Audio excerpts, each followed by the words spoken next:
Hey everyone, Ed here at Ultra Team Development. This is the Leadership Mindset Podcast, and today I've got Gabo on the show. Gabo's a movement coach, background in kinesiology and movement, and is a community leader, especially in sort of building movement tied in with spirituality. I'll let you explain more of that, Gabo, afterwards. But Gabo and I met at a integration circle for a Flying Sage, which is a community that we're both involved in, and it's awesome to have you on today, Gabo. Thank you for having me, Edwyn. Yeah, I mean you flew all the way out to this beautiful ocean background. It's That's right. That's right. You can see that's my tree in the back. Don't tell that's anyone awesome. though. Yeah, so why don't you tell us a little bit about yourself, and then yeah, we'll dive into some amazing topics on you as a movement coach and as a leader. Sounds good. Thank you. So, a little bit about myself. I was born and raised in Nicaragua. That's where I'm originally from. And since I was little, I've always had a big love for movement. I have a bunch of younger siblings and cousins, and we just used to play hide and seek or, pretend that we were any sort of thing, a pirate, a ninja. So to me, movement was directly connected to fun and enjoyment. And it was just this door that allowed me to connect and experience life and just get involved and literally get my hands dirty. And as I grew up, this curiosity started to turn more and more into a passion. Back home, there's not really the science of movement or the science of understanding exercise physiology and the human body. If you have muscles, you're a coach, and that's really as much of a certification as you need.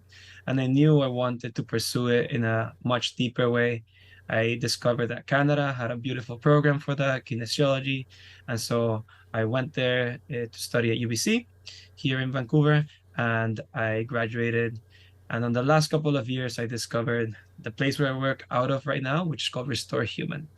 And what drew me to it was just there was a big awareness in regards to the individuality of every person while maintaining the things that connect us all. We all move, we all are going to navigate life through different movement patterns, and those are going to be similar. But the experience that we have of those things is going to change from person to person. So, a lot of what I do in my profession is facilitating conversations between people and their own body, their own perception of effort, and their own perception of their internal dialogue. How can they push past some of those things? And so, spirituality connects really beautifully because in things such as meditation, um, just sitting with your own thoughts and noticing. A lot of that is also noticing movement, right? So you can notice the movement of your thoughts, the movement of your emotions, and then physically move those things. Or you can move your body, and sometimes you'll find that you're actually processing emotions. It's not always the case. Sometimes we just do a regular, uh, let's get effort going and let's get a good Sweat it sweat out. on. Yeah. Let's not think about it. And sometimes we do want to zoom in and see if we can notice perhaps your pinky toe hasn't moved in years. And that is the thing that might prevent your glute from helping you during a hike or during a run. And if I can uh, generate a dialogue between you and that body part again, to the point that when you're walking, now you don't even have to think about it, then your whole body starts to work in a synchronistic manner, and you can regain a bit of internal harmony between the mind and the body and the movement. So where do you start with? Do you start with the physicality of it? Do you do like a physical assessment?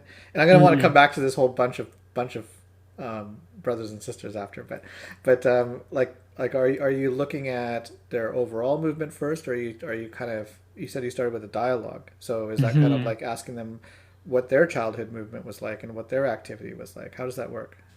That's you're getting right to exactly what it is. So the first session is always a complimentary introduction session where it's a dialogue between me and the person. It always starts with a bit of history. So I like to share a little bit of what I just shared with you, a bit of my own relationship to movement. And then I ask them to describe what we call their movement diary or their movement journal, right? what experiences did they have as they grew up, any injuries that they might be nursing right now or nursed in the past, any health conditions that might be relevant. And during that explanation portion, or rather telling of their story, I always tell people that I would really love to hear about their peak experiences when it comes to movement, right? And that is really what's going to give me the most information, and it's the thing that's going to truly elucidate how they feel about their body, right? It's like if they say, oh yeah, I was hiking up a mountain and there was a sunrise that was coming up, and I was there with my best friends, we actually stayed up pretty late to see the sunrise. That's a different flavor of the relationship to movement that if a person just says, oh yeah, I lifted a really really heavy weight during a competition. And it's not that one is better than the other, but it's going to place within my mind an idea of how can I relate to this person better. We always use what we call a philosophical screen with a person, which is, are they more responsive to language that involves emotions, colors? We call those, they're more of a gooey person, you know. They might really enjoy music, and they like things to be a bit more subjective. So how can I speak their language so that they can understand me better and learn better? Because at the end of the day, I want to teach them, and I want them to take that information in, not just repeat what I'm saying. And on the other hand, if you get more of a prickly person, they're more metrics oriented. You can think of a type A person. They really like results. Well, I can speak that language too. And it's never one or the other. There's always a balance and a swinging that might happen even within the training that happens with me and them. But if I can understand their story better from the beginning, then everything I share and the exercises that I'll put them in, I'll be able to guide their attention better. So, Yeah. you kind of mentioned two things there, and one of them was this whole idea of metric versus emotional state, and like what is that? And I mean, when I was doing a lot of long distance running, there was times where I was super like GPS watch focused, uploaded to Strava, elevation gain, pace per kilometer, like all that kind of stuff was like super like dialed in, and then by segments and all this other sorts of stuff. But then there was other times where I felt like really burnt out by that, and it was like, okay, nope, no watch, run by feel. Like my best 10K time, my watch didn't work. Like I was super bothered by it. But in the beginning, I'm like, it's not going. Like I couldn't get a connection, and I just ran by feel, and I had my best 10K time, right? And so that's a really interesting thing. How and where. So I got two questions for you. The first one is, where in that spectrum are they? Like, how do you figure that out? And which direction are they moving? So, are they moving more towards the metric side, or are they moving more towards that GUI side, like what you said? And then the other thing that you kind of brought up as well was with this idea of what's their emotional connection to the experience? Like, was it with a friend on a mountaintop and seeing the sunrise? What, how is that relevant, and how does that help you help the client? Mhm. So there you go. Yeah, There's two big ones. definitely. I'll start with the last one, and I'll go back, just the emotional connection, and then it'll connect to um, the directionality of a person within that spectrum of gooey to prickly, that philosophical screen. The emotionality of movement is something that is almost impossible to disconnect. We are storytelling beings, and so we have a narrative of how our body feels as we move or exercise, right? If you're a runner, you tend to tell yourself that you're a runner, things of the such. I like to start there because a lot of the blockages that a person might experience might be directly tied to that story. So for example, in the example of the person that's at the top of the mountain, uh, I won't have to do too much to guide a bit of inspiration or possibility of what's gonna become accessible once we start building a foundation of physical strength and movement, right? They've already had a flavor of it. So for them, I might start working on more of the prickly side because their heart has already experienced the joy of an experience like that. Maybe they hadn't connected that that was movement, right? To them, they were just going on a hike. But the word movement has become more and more narrow just because we don't experience as much of it anymore. That's why we need gyms instead of in the past where we just would have run around and just gotten movement in on a day-to-day basis, more of necessity. Now we get that Hmm. privilege. And so it gives me a little bit of an idea of, okay, what role has movement served in their life, and how can I position myself to either guide them towards a place that they haven't gotten before. Sometimes people come with injuries, right? So they want to continue doing that thing that they love, which is to hike, but their knees bugging them. So maybe we need to zoom in, sorry, on that specific area of their body to bring them back to that thing that they love. But the thing is, that can be challenging and that can be sometimes boring, right? Hmm. So understanding where the destination is in their mind of where they wanted to get back into, I can always bring them back to that thing when things get a bit more challenging, right? So it's like, okay, remember, we're guiding you towards that vision again, into a future that's possible. Every rep that we do, every movement that we use here, and the things that you do at home are gonna get you closer to that thing, and that helps to maintain that consistency, which at the end of the day is the most important part. Now, is the connection, is the goal to get them back to the exact thing or to get them back to the experience that was created by the thing? The goal is to, so let's use the example of an injury, right? An injury doesn't just happen from one moment to the next unless it's very obvious that it did, right? Say a break or an accident, things of the such.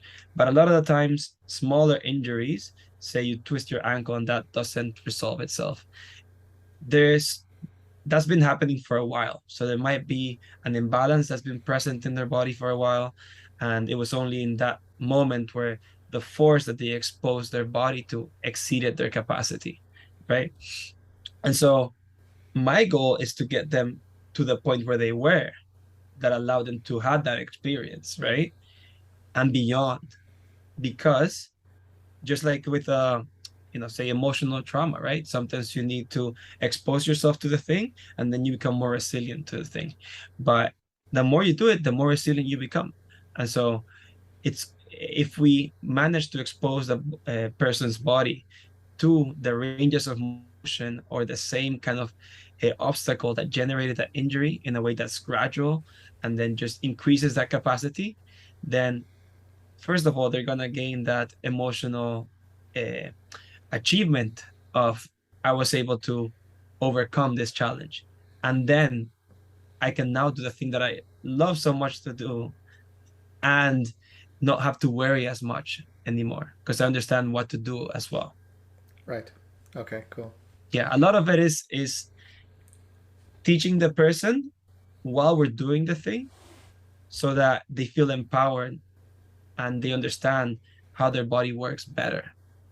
My goal is not to coach them forever, No. like if they And, want, and so that and so yeah. that mind body connection becomes so important, right? And I mean, this happens in business. This happens in where someone's feeling like a performance plateau, and then it's a mindset shift to get them into the next stage, and it sounds like there's a lot of similarity there between like how you're sort of coaching them, not just from the physicality perspective, but you're really getting into like what is their underlying psychology. I wasn't aware that there was that much of that in kin. Like I know that you're a super connected person and you really connect with humans, but that's like actually built into the entire program that you're doing. Is I think there's a little bit of like unique aspect of what you're bringing to the table as well, because you have that ability to bridge Mm-hmm. those two elements, like the physicality side with the emotional, spiritual side as well. Where does that come from? Like what was the source of that for you? How does that become a part of your being? Mm-hmm. Yeah, great question. And I'm gonna take just a step back because Yeah. I have this thing about unanswered questions. You did ask me Oh the yes, right, question in about the relationship metric. to about the metric thing. Yeah. I'll just really briefly mention a quick answer to that. But the there's two states that we normally find people in. People with possibilities in regards to what they feel they can do with their body, and people with just restriction, people who've lived in pain for a really long time and all they want to do is get out of pain, right? So you answer the question of, am I trying to get them to a more prickly or gooey state of being? I'm trying to get them opportunities so that they can determine how they want to use their bodies. And the that the prickly gooey differentiation there is more of an understanding where the person starting so that I can meet them where they're at. And then from there, once, say, we've been training for a couple of months and the foundation of movement and strength and flexibility and mobility and elasticity, like strength is only one component, there's many Mm-hmm. others. Once that's been uh, built, like you have no idea like how people's eyes just like um it's like they have stars in their eyes because they're like, oh wow, well, going up the stairs was hard before. Like we get people in all kinds of state, and now it's like, oh, I'm going on a hike or I'm going for a walk, right? And so will they develop a love for metrics and want to start like pursuing a marathon journey? Maybe, maybe not, but that's for them to determine. My big objective is to give them the foundation so that they can decide what they want to use their body for. And if they don't know anything, it's like a language. Sometimes you need to learn a couple of words before you can make sentences, before you can make paragraphs. And all of a sudden, you have people that have been training here for 2 years and now they can write full books because they're pursuing something completely new that, yeah, it just makes you almost cry as a coach, We developed a term for it. It's stoic. It makes you stoic, and stoic means to uh, the deep joy you feel for someone else's progress that they've accomplished through your tutelage or your guidance, but really it's about them. That's Yeah. really cool, and reigniting that sense of play in people is awesome Hmm. as well. Yeah. Um, Yeah. But I can jump now, yeah, yeah. into a little bit of uh, my history in regards to my love for the emotional, spiritual, and how it's been tying to physicality. So the cool thing is that everything that I just described, that philosophical screening and the more of the psychology aspect of things, that's actually imbued in the Restore Human method. This is something like the fact that we're such a closely knit team has allowed for uh, everyone pitching in some of their ideas and all of us as coaches uh, testing it and seeing if it works first with ourselves, of course, and then exploring with clients, in a safe manner. Does this improve the experience they have with their movement or the results that they're looking for, things like that? For me in particular, I I grew up struggling a little bit emotionally. I always was quite sensitive. And so I experienced life very intensely at every point, As a teenager, in general, you do, because hormones are very high all the Hmm. time. Yeah. So, it's like everything's really dramatic.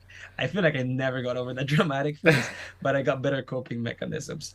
And And what were the emotions that were like? What were the emotions when you say that you were yeah, sensitive? Like, were you yeah. sensitive from a sadness perspective, or an excitement perspective, or an anger perspective? Like, what was it? So it's interesting because it started with a bit of anger and then it moved more towards a bit of sadness. There's a little bit of self-esteem challenges and things of the such. Um, it came down to uh, what I now recognize as depression. Like in that moment, it just felt there was a big numbness that was happening. I think as a coping mechanism too, Hmm. just dealing with the intensity of emotions and not having really an outlet. Exercise became my outlet, right? And Right. so my relationship to movement from a was very much from a sanity perspective. I knew something needed to happen for me to be able to not let all of these thoughts and emotions just kind of get stuck in my head. And at the beginning, it was very haphazard, so I ended up hurting myself a lot when I used to exercise, and because that's the energy you're bringing this energy of rage and misunderstanding, and you can develop a great body like that. Like at the end of the day, you can get really strong, you can like get muscles and all those things.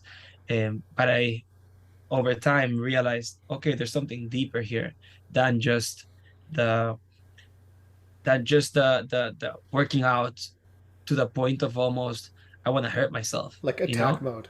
Yeah, Yeah. yeah. And that's something that I really recognize within the culture of movement, even with the words that we use for things, let's destroy our legs, let's wreck our abs, like booty blaster, like Right. everything's destroy, destroy, destroy. And I think it's fine if you understand that it's an energy that can be fun. It can be fun to get after it and push yourself and challenge Crush it. yourself. Yeah, crush Yeah, it. yeah, Yeah. exactly, Yeah. exactly.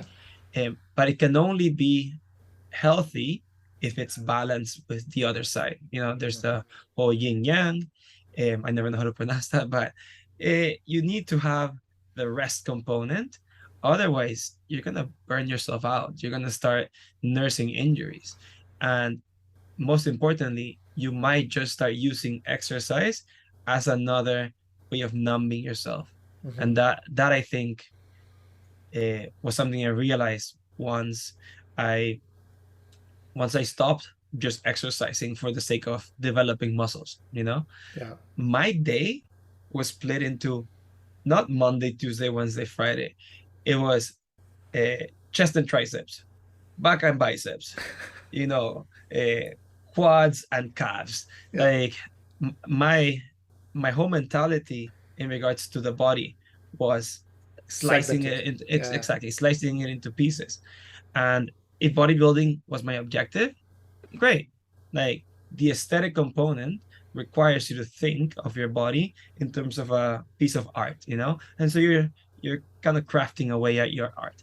I had no interest in that. So what business do I have moving in a way that's getting me closer to nowhere where I want to be?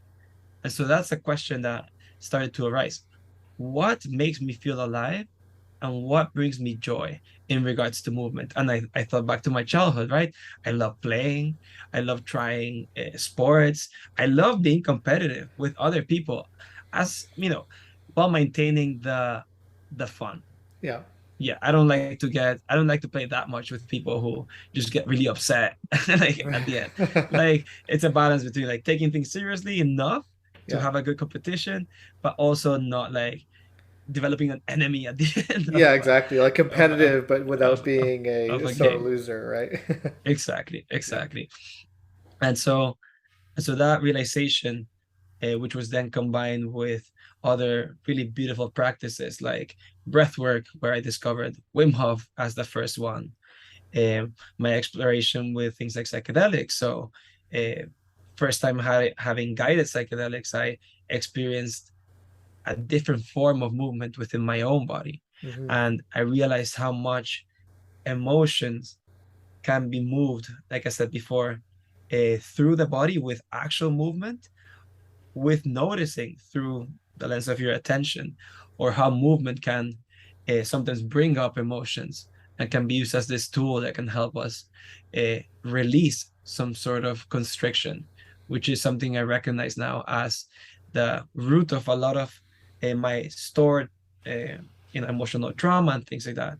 It's this hiding and contraction, and then once you discover that, like it's you just have this really beautiful opportunity to play and explore and ask questions. Like one of my favorite things to ask a client is like, okay, let's hold you on a squat. What happens if you smile? What happens if you frown? What happens if you close your eyes? What happens if you lean back and forth? Like all of these things are things that we don't really think about, but they can be so insightful, and but they require a bit more of that close attention. Now, I recently just had a really great conversation with a friend of ours who used to do a I can't remember what they called it, but it's a type of movement yoga where they help you unpack um, trauma Mhm. through. They might even be manipulating your body or helping you get into specific poses. And people have like these massive emotional responses, right? Either like uncontrolled laughter or massive amount of tears or crying or whatever happens to be. And sometimes it's just a physiological response. Like it might be like, I don't find anything funny, but I'm laughing like crazy, or I'm just crying, but I'm not sad. And other times they are connected, or they might be an inverse, right? So, like, I feel super sad, but I'm laughing, or whatever happens to be. Do you ever have that kind of experience where this happens with people? Funny enough, since I've been more open to the understanding and possibility of it, I've had quite a few clients just like cry on me, you Mm-hmm. know? Like we're doing a stretch and all of a sudden tears will just fall down. And the the objective in that point is to just be with whatever it is the experience that is happening. Sometimes, like you said, a story will arise in relationship to the physiological reaction that you're having. And sometimes that story is a useful one, sometimes it's not. Mm-hmm. Um, I don't delve into that world uh, in a significantly involved manner because it's not my role, Mm-hmm. sadly. You Yeah. know, there's only so much I can do within the scope of the practice that I have with them. And so I allow and internally I connect myself to space. I think, okay, I'm going to create space within me. And this is completely accepted. And there's a culture within the team here that's completely accepted. People come here because it feels like a sanctuary for them where they're allowed to be silly and they're allowed to be whoever they want to be in that moment, as long as uh, levels of sound are kind of adhered, right? Like, Yeah, yeah, exactly. yeah, yeah, Now, yeah, yeah. there's also this thing that's going on here where, like, you're talking about space, and holding space is a term that's used quite a bit in Mm-hmm. certain communities and spiritual communities, and in some of the things that we're involved in as well, and that's translating a lot into this business setting as well, right? Where, Mm-hmm. um, like, it actually allows people to really have a sense of purpose and a sense of meaning and an exploration of what that means as well, when they feel like there is that sort of ability to be safe and to kind of like have that movement of being able to make a mistake. And and it sounds like your team culture has that. Like I mean, because effectively you guys are a business as well, and Mm-hmm. and then on top of that, you're also holding space for people for to go through that idea of reconnecting with what it is that matters to them emotionally, what matters to them from a movement perspective. Um, and so, how is that translated? Like, how have some of these lessons translated into your own personal relationships and the relationships you have as a brother or as a mentor for people? Like, how have those kind of crossover points occurred, and what have been some of the things that you've kind of found that have been really great in that Mm-hmm. exploration, and what are some of those things that you found to be where you're like, okay, like I didn't expect this to be a challenge, yet it is. Mm-hmm. Yeah. So I'll start with the positives Yeah. and then we can go towards the negatives. The positives are that there's a new skill that you get to develop when you understand what this idea of holding space represents. And maybe I'll add a bit of detail to that, to what it means to me, because sometimes it can get, people just use it as a placeholder phrase, or we'll just Mm-hmm. repeat it, right? And to me, it's just giving a person a attention that's kind and neutral, you know? And so it comes from the reason why it's called space, right? Is because when you start to understand how much your physiology is connected to how you feel on a day-to-day basis, you realize that there's things that can make a bit of room inside yourself, and there's things that can make things feel crowded, you know?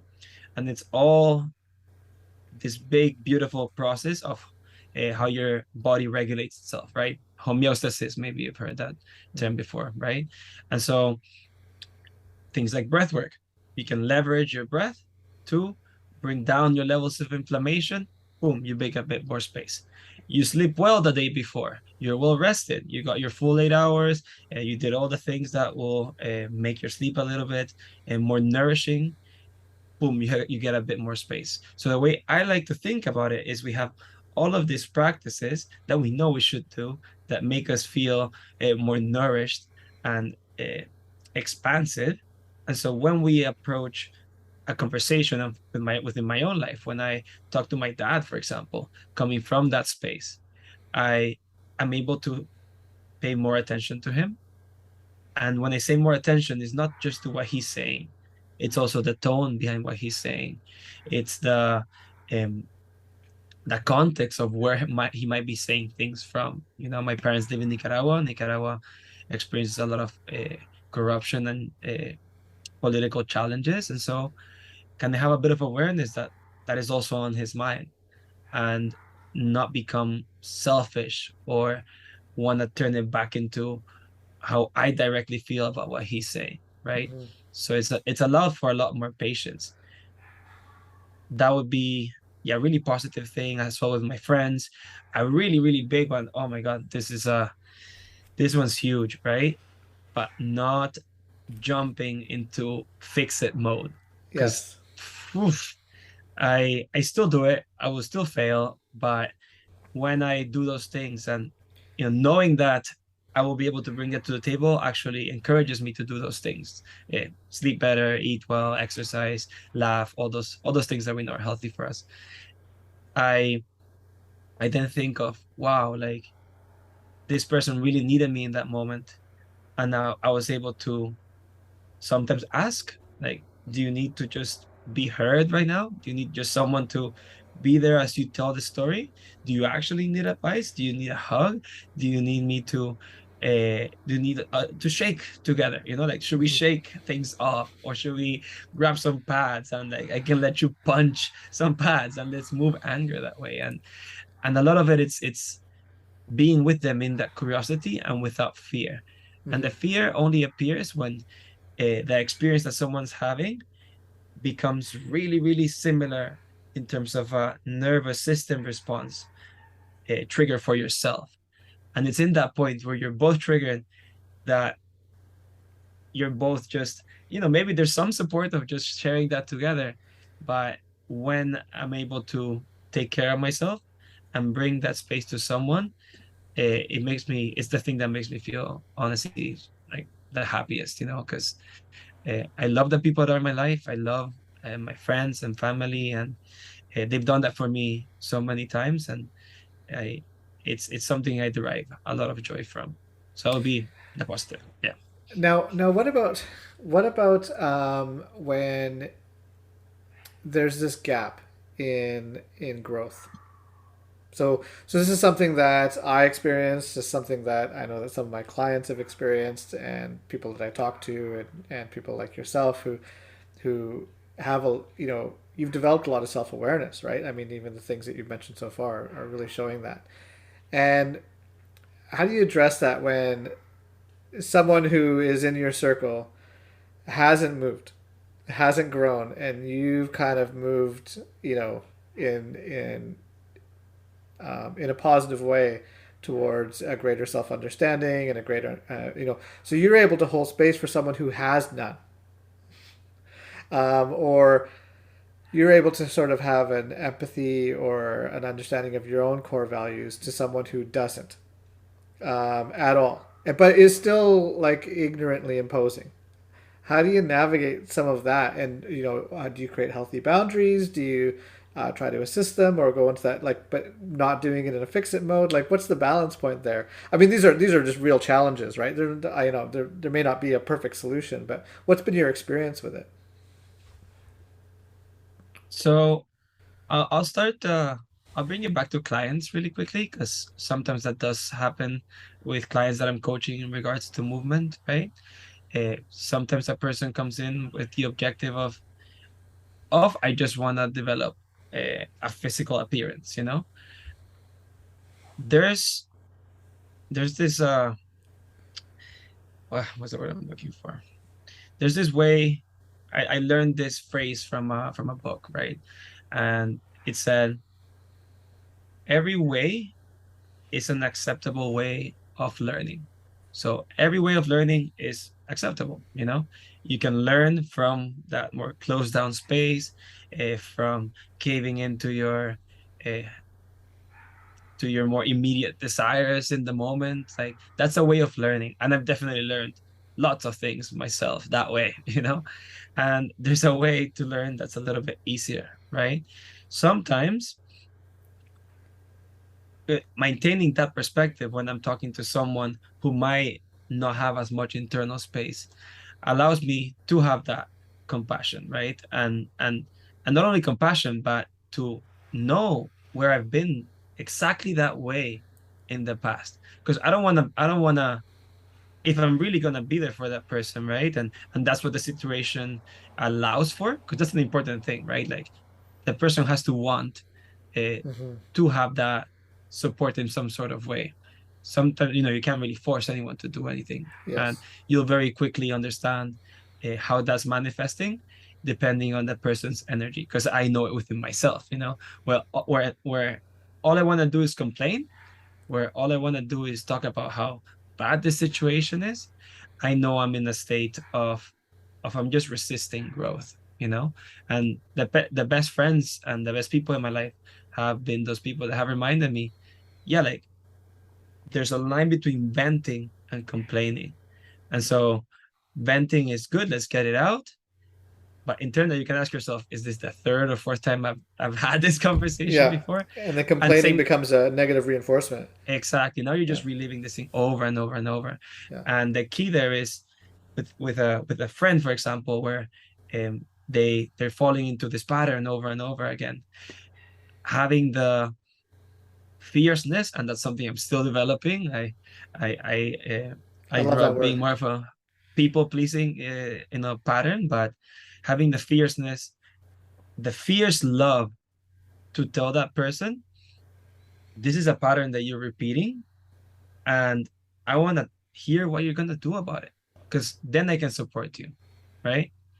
And so and so you have to find that balance, because sometimes people have a hard time hearing those things. Mm-hmm. And if you check in and you notice this conversation has just been happening endlessly for weeks and months, maybe even, is it taking away from your ability to be there for other aspects of your life? And at which point, sometimes literal physical space is required Yes. for you to not be pulled down perhaps with what the person is experiencing. And that's not from a place of I'm abandoning you, but it's I don't want to abandon myself, so that we're both in this space.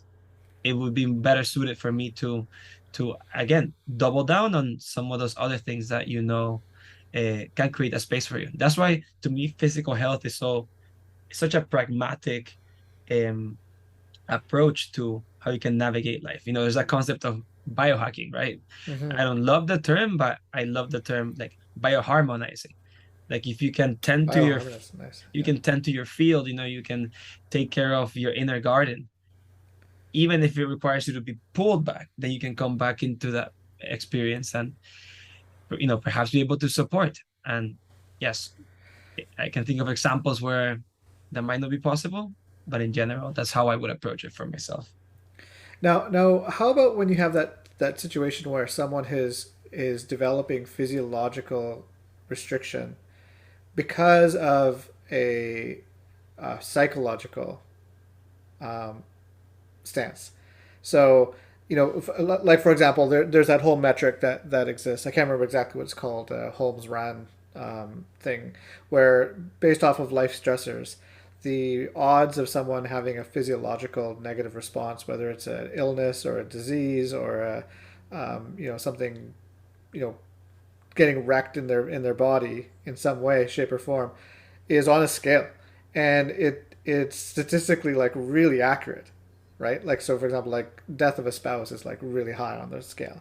When you Yeah. add all these things up together, whether you hit like 150 plus, 250 plus, 300 plus, like the percentage of chance of you ending up with a physiological like injury or illness is super high. How often do you experience that, where you're dealing with someone? and you can see that there's a psychological restriction going on. I mean, you're primarily dealing with the movement. Like, do you use the movement as the channel to reach that or help them reach that themselves, or are you like, okay, hang on, maybe there's like another aspect in there, and how do you incorporate those two things? Hmm. So I think one has to be really careful when it comes to health in general or being a health practitioner, with regards to how much can you actually help a person or how much can you actually empower a person to help themselves, because that really is what one's objective should be. Um, Before you start to dilute your efforts, you Mm-hmm. know? So when it comes to my work with Restore Human, I focus more on the physical, right? And sometimes there'll be things that are outside of the physical, and I'll be someone who can listen, but my job is to guide us back into the movement. Sometimes you do see that attention to the movement and that internal listening that can be developed from that helps to start to break down um, some of the inner places where the person might be stuck, right? And that happens out of the physical practice. But I think an important part of understanding your role within an organization or within your own profession is knowing when to refer out, right? That's why I'm really grateful to be part of the Fly Sage community as well, because I've gotten to know people who I could potentially redirect a person towards. They've been mentioning a particular issue for a really long time, and say it's nutrition. I'm like, oh yeah, I one of the older coaches here actually offers nutrition coaching. Or the emotional side, I actually know uh kinetic informed psychotherapist, someone Mm-hmm. who actually works with the somatics and the physical part of the movement. And so then I can mention to the person, oh yeah, like the left side of their torso doesn't really fill up when they breathe, and then they might have a better internal map that is going to guide them in something that might be more productive for them, which I just can't do in the hour that I have with them. So I reaching into the Yeah, well of the community, yeah, yeah, right? Yeah. yeah. I would love to go into that space. I'm definitely learning more and more that that's a passion of mine. So it is my plan to develop myself further and learn about that world, so that perhaps I can offer either a separate session or really long form sessions where we can really make some changes for someone. But at the moment, with the skills that I have, uh, I would just consider myself a bit outside of the scope. You know, the thing that you mentioned earlier about interacting with someone with compassion, because perhaps you know you can empathize and you've been there before, and you haven't. You were at the same point that they were at, or you know, just at least understanding where they are in their own space is really cool. Because when we first met, I mean, I was like compassion is something that definitely came through in the way that you spoke, right? And and it was very refreshing, right? Because like I mean, even this discussion today, you know, the words you use are very clear and very profound, and they come across with that compassion and everything that you kind of exude, right? Which is really great. And then I think, man, if you add in that fierceness element, like compassionate fierceness, it's gonna be like you're gonna be like leveled up. You know what I mean? It'll be like, you know, um, that, an amazing personal um, objective. I think. Um, Oh, I agree. yeah. Yeah, yeah. It's the again, that's why I really like that idea of yin yang, right? Mm-hmm. Like the compassion element gets balanced by the understanding of boundaries, right? Of doing the things that are not as exciting, of having the tough conversations, of saying no. Mm-hmm. Like there's so many little things that I'm learning and I've learned over this past year that make me feel so freaking uncomfortable. They make uh, I do a lot of ice baths, right? They make going into the ice feel like nothing, you know, like all right, Yeah. let me talk to my dad about certain parts that feel unresolved.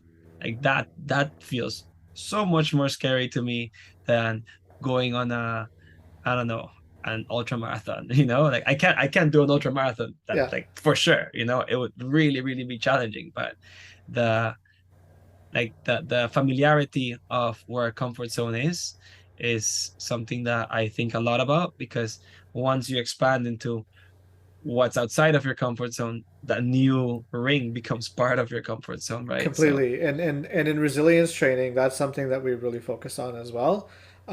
Because what ends up happening is that someone ends up becoming very sort of like um, bombarded by their regular sort of, whether it's their work or their family or relationships or whatever happens to be, and they get bombarded by it. And in order to build resilience, oftentimes you have to get them to do something else that's hard.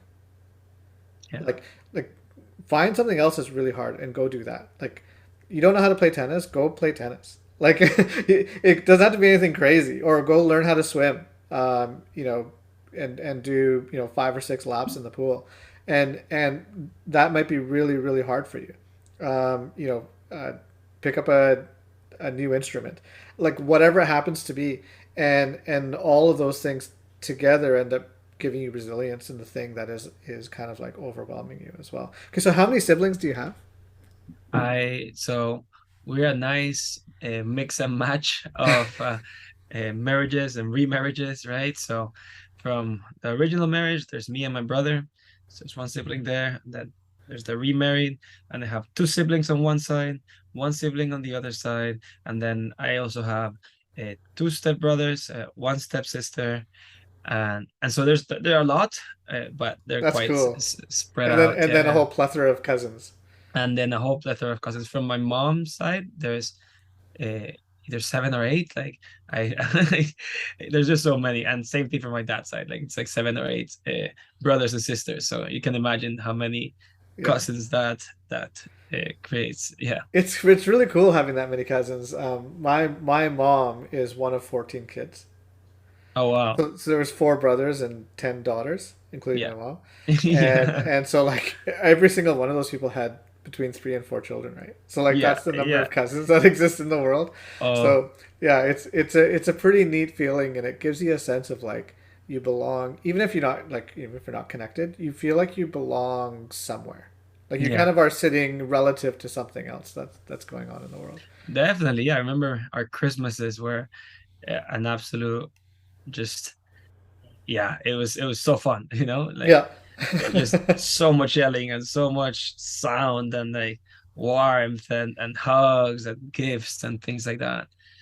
And yeah, that's why I think earlier I used the word flavor, right? Like Hmm. a lot of what to me uh, gets expressed through the exploration of movement or opportunities and things of the such is this tasting of new things, right? And you were mentioning resilience, right? And the beautiful thing about resilience is that it's not that you become invincible, right? Hmm. But you just develop more strategies for a variety of contexts. And We acceptance. and acceptance. And we actually know that from science now that when it comes to the top athletes and the top movers, it's not perfect movement patterns that uh, characterize them. Rather, it's different strategies for the same result. So you can see a runner, or you can see a baseball pitcher, and they'll throw just a little bit different every time. Yeah. And their body's able to do that, right? And so this variety is what allows for a robust system that can withstand change, because change is like that too, right? It's never Yeah. exactly the same.